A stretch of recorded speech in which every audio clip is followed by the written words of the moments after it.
The World Trade Center, unmistakable in its silhouette against the sky. Its twin towers of steel, glass, and concrete reach more than 1,360 feet in the air, dominating the skyline as Manhattan's tallest structures. The pair has come to symbolize both the contemporary spirit and vitality of New York. I believe New York's icon at the moment is the World Trade Center. It's in every major picture around the world as symbolizing New York. I think anyone who studies it on a certain level falls in love with the World Trade Center. No matter what you think about it aesthetically, no matter what you think about it politically or culturally, no matter how you think it looks on the skyline, the fact that human beings have the ingenuity to be able to do this kind of thing is, you know, kind of stunning and affirming in an odd kind of way. Nothing else like this had ever been built before or since. And I think the beauty, the architectural beauty of the World Trade Center is subtle and it's easy to underestimate. Each tower is 110 stories high, each floor an acre in size. Under each roof, 4 million square feet of space. But the towers are merely the focal point of what is an extraordinary complex of 7 buildings. In all, there are more than 12 million square feet of enclosed space. You have to imagine a small town concentrated vertically rather than spread out over 1,000 acres. It's concentrated on a 16-acre site. 40,000 people work here. Another 2 million visit each year. And although the complex was built to be a center for international trade, the reality is that few businesses here have much to do with foreign trade. Some 325 companies, from stockbrokers to high-tech firms, share this prestigious address with the U.S. Customs House, a Marriott hotel, and Manhattan's largest indoor shopping mall. Subway lines intersect here at the World Trade Center, so people can come in underground, never get wet, never get snowed upon, go to their office, go downstairs, do their shopping, grab lunch, come back to their office and go home underground, and you never go outside. So it's a city within a city. And supporting the city within a city is an elaborate infrastructure, dependable and vigilant.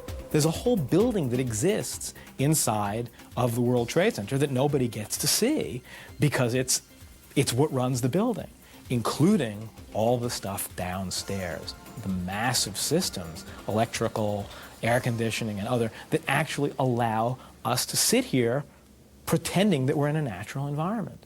Nothing could be less natural than a super tall building. Nothing could be less natural for its time than a building like the World Trade Center.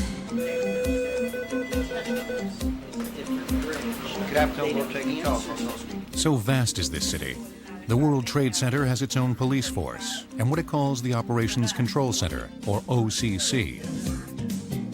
The department's sole responsibility is to keep this mini metropolis safe, clean, and functioning.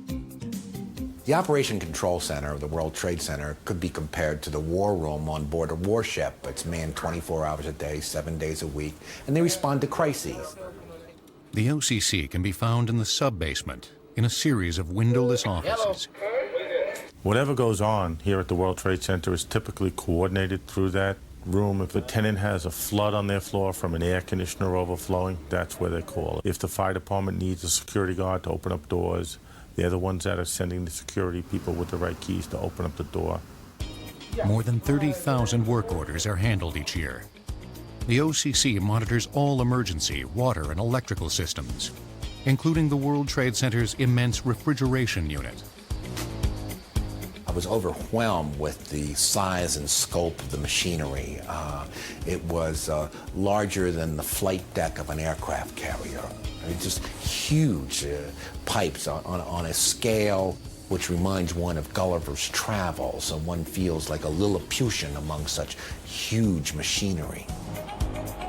4 basements below the Twin Towers on 2.5 acres of concrete is the heart of the World Trade Center's air conditioning system. It's a system so massive, it can filter and circulate 9 million cubic feet of air per minute. We're roughly 60 feet below grade. We have 7 heat exchangers. They're some of the largest in the world. Each heat exchanger has a capacity of 7,000 tons. The equipment is used to cool both towers, their sister buildings, the shopping concourse, and the subway station. The first subway station to be air-conditioned in the United States. We bring in river water from the Hudson, and it runs through the heat exchangers and cools the water that we use for air conditioning. Engineers of the World Trade Center had considered conventional rooftop cooling towers, but the units would have been so enormous, there was concern that they would mar the appearance of the building. The solution lay nearby. Because the complex sits by the Hudson River, cold water could be pumped directly from the river and used to cool the massive system. Today, large intake pipes provide the refrigeration plant with 90,000 gallons of water per minute. River water is run through the system and then vented back out to the Hudson River. Of course, the Environmental Protection Agency keeps a close watch because they don't want too fierce of a temperature gradient because of the flora and fauna in the river itself.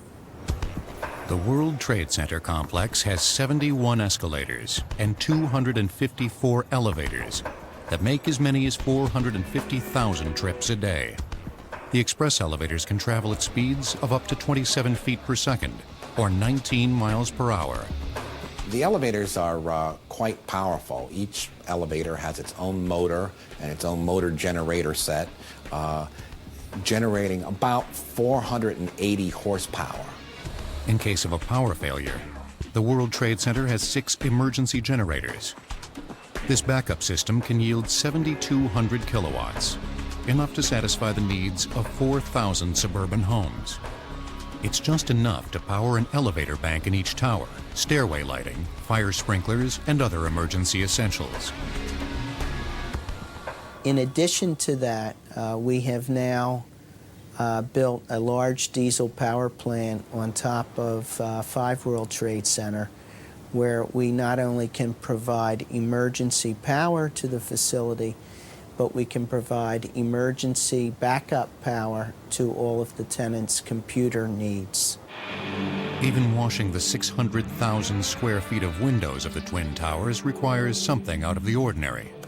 Something dreamed up by its architect, Minoru Yamasaki, who was afraid of heights and did not want to have workers hanging over the side while washing the building. Automatic window washers were custom designed for each tower. Attached by cable and controlled by an operator, each moves along a rail at the top of the building and down miniature tracks embedded in the exterior columns. The window washing machines are marvelous pieces of machinery.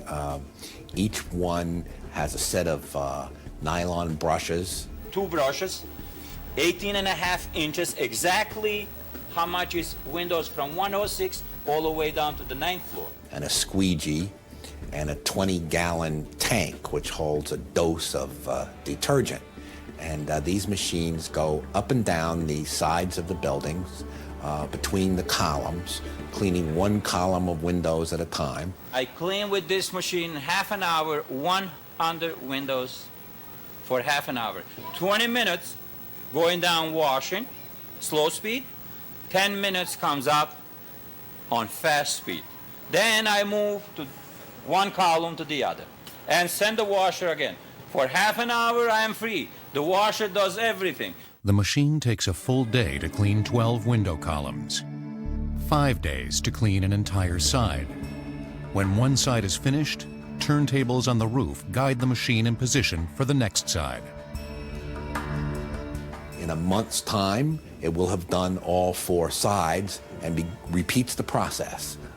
This is done just like clockwork from March to December. However, during the winter months, the operation is suspended because the water would freeze. Every corner of this synthetic city reveals the unexpected. Underground, as congested as any street in Manhattan. A loading dock where hundreds of trucks jostle for space to unload deliveries.